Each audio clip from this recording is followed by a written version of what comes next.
Okay mga idol, lakad na naman tayo.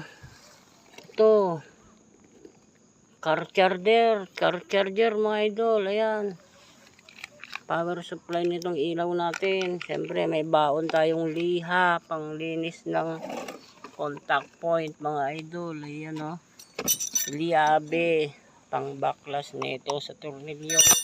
Meron din tayong lalagyan mga idol. Ayan o, sako. Yan, fish, net and rod mga idol. Rat-ratan na naman. Tingnan natin kung anong mahuli natin mga idol.